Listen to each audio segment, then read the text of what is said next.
Good morning, guys. My name is Jillian Major, and I am the Middler teacher at First Congregational Church in Muskegon, Michigan. Our Middler classroom is from grades 3rd through 5th. So, last week we ended Unit 5, and today we are starting on Unit 6, which is called Peace and Justice.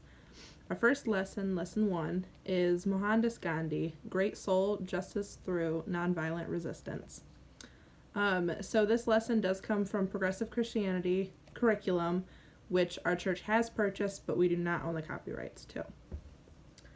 So, getting started, we are going to learn about Mohandas Gandhi, or Mahatma Gandhi. So this is a photo of him.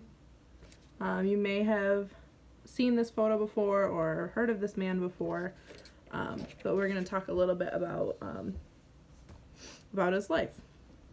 So on our first unit of our 6th unit, first lesson about peace and justice, we are going to learn about a man from India named Mahatma Gandhi. In India, Mahatma means a great soul. Have you ever heard of him? So Gandhi was a spiritual man who found ways to resist unfairness in nonviolent ways.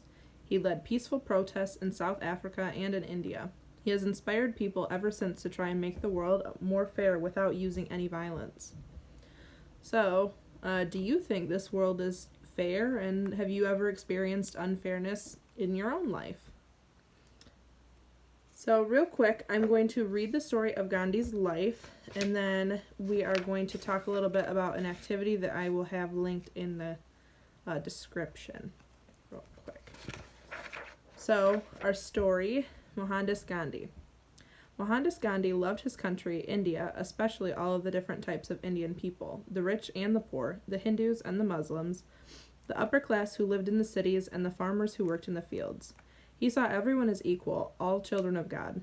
India is a free country now, but in Gandhi's time it was a colony of Great Britain, just like America used to be. Many Indians, including Gandhi, thought that the British rules and laws were unfair. He wanted the British to leave so that India could be free and independent. For thousands of years, countries have used violence and war as a way to get independence. But Gandhi believed that the power of love was stronger than any weapon. He wanted to peacefully free his country. He organized thousands of Indians to use truth force to resist unfair laws. One of the laws stated that Indians needed to buy all of their cloth from Great Britain. Indian cloth makers couldn't sell their cloth in India, but British cloth was so expensive many Indians couldn't afford it. Gandhi told Indians that they didn't need to follow the law because it was unfair. He encouraged them to boycott rather than buy British cloth and to make their own homespun cloth. Gandhi traveled all across India with a small spinning wheel showing people how to spin their own thread for cloth. Thousands of people followed his example. They lit bonfires and burned their British clothes. For them, it was a way to say, your law is unfair, we will not follow it. We are Indians, we can make our own clothes. We are proud of what we can do. The spinning wheel is now in the very center of India's flag. Another unfair law required Indians to buy salt from the British government and also pay a tax for it. Now that may seem like a silly law. What's the big deal about salt? But to Indians, it was a really big deal. India is a very hot country, and the people sweat a lot, especially the poor people who work in the fields under the hot sun. They needed to eat salt every day to keep their bodies healthy. Gandhi said, next to air and water, salt is perhaps the greatest necessity of life. Gandhi didn't know what to do to help his people. He searched inside himself. He prayed and listened to his inner guidance. The idea came to him to protest the unfair salt law by marching to the Indian Ocean where salt washed up onto the beaches in clumps. In this way, he would take the power away from the British and show Indians that they could be self-reliant.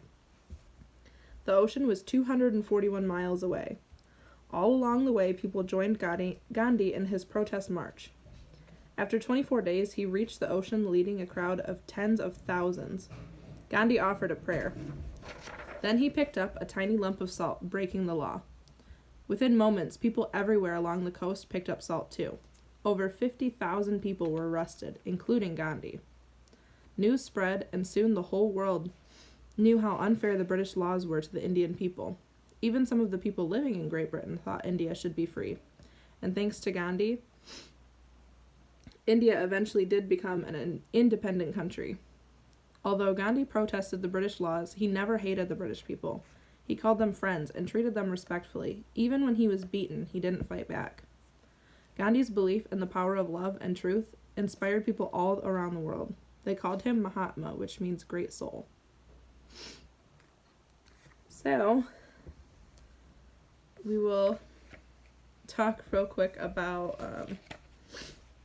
some scenarios, and I'm going to have linked in the comments a printout picture or activity that you guys can do on your own. I made mine, and they are called Gandhi glasses.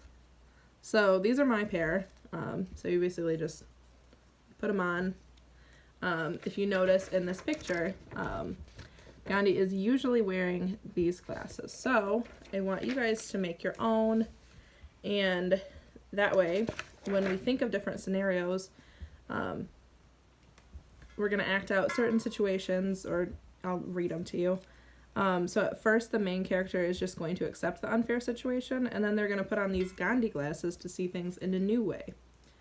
So when Gandhi saw a conflict or an unfair situation, he looked at things with everyone's point of view in mind and thought of a peaceful and cooperative way to solve the problem. He always saw a way to make things better without hurting anyone. So that is the purpose of our Gandhi glasses. So I'm going to read a couple situations, and then we'll put on our Gandhi glasses and think about a better solution than what you would, maybe the first reaction. So the first situation, an older boy bullies several younger children. The main character sees what's happening but is afraid to do anything, and they walk away without helping. So if that person put on their Gandhi glasses, the main character would stand up to the bully, and in a brave voice would say, "Stop it." They would walk away with the younger children. So maybe they'd have a couple of friends join in with confronting the bully, and then they would tell an adult. So I want you to think of a couple other situations. Maybe your first reaction would be to act out in anger, or, just kind of be rude, I guess. And so if you put on your Gandhi glasses, you're kind of able to see a different way to solve it without being violent or hurtful to other people. So that is a skill that would be super useful in everyday life, and you don't have to have a printed out pair of Gandhi glasses to do that, but it will, hopefully help to remind you just to look at things in a different way and to try and be more peaceful. I want to real quick read a couple of quotes from Gandhi himself that might help open up our eyes a little bit more. So some of the quotes you probably have heard before, like this first one reads, "We must be the change we wish to see in the world." So you might have heard that before, and that is true. If you want change, you have to start with yourself. You have to dig within yourself and, be peaceful and set a good example for other people, and hopefully they follow. But even if they don't, at least you can say that you tried on your own. Another one is, "An eye for an eye will only make the world blind."